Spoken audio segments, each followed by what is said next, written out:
U.S. President Donald Trump is set to launch his re-election campaign in Florida, and he will begin the task of convincing voters to give him another 4 years in office. But it could be an uphill task. A Reuters Ipsos poll just last week showed President Trump had a 40% approval rating, with 57% not in favor. And for more on this, let's cross over to Nick Harper in Orlando, Florida. And Nick, hours to go before President Trump makes his appearance. What's the reception like where you are? We know it's very early in the morning there.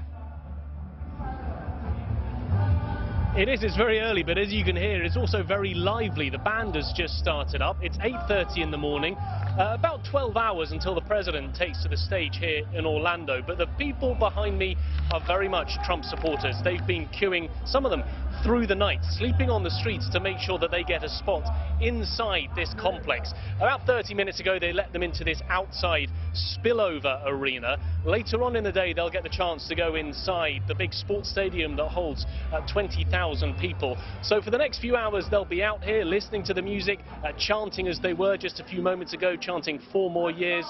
There's lots of noise, lots of real buzz, real atmosphere. The people that we've been speaking to saying that they very much wanted to queue through the night to be involved in what is very much a party atmosphere ahead of the president speaking later on. And when they get inside of that 20,000 sports-seater stadium, it will be a very lively atmosphere in there as well. Remember that Donald Trump will be speaking to his die-hard fans, his real base of supporters. So will we hear anything new from him? Because remember, this is the kick-off event for his re-election bid. Will we hear any new policies? Perhaps not. It's likely to be a rehash of many of the things that his supporters love to hear about him being strong against Iran and China, remaining tough with those tariffs, and also remaining tough on North Korea with the denuclearization plan, and making sure that he pushes ahead with that building the wall to try and stop illegal immigration. But yes, lots of atmosphere and lots of people who are ready to hear the president speak in about 12 hours' time.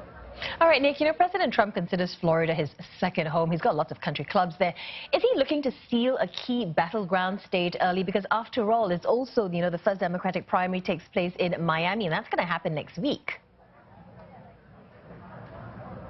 That's right, yes. Just over a week's time, all of the Democrats, all 23 of them, are hoping to line up against President Trump. They'll all be down here for the first Democrat presidential debate. I mean, I think that shows just how important this state is. It is the state that you really need to win if you want to walk into the White House. Last time round in 2016, Donald Trump only narrowly won it by just over 1% over Hillary Clinton. And he knows that he needs to do better than that. He needs to get more voters on board early. We've already had a poll in the last few days that if there were an election tomorrow and if he were up against the Democratic frontrunner Joe Biden would take this state quite comfortably, and a number of other key swing states. So Donald Trump will be here really with that early push to try and get voters on side. His speech and all of this will be carried on the local news networks right around this state. So it's very important for him to get that message out, even though it's still another 16.5 months before that November 2020 election. Oh, thanks for that. Nick Harper speaking to us from Orlando, Florida.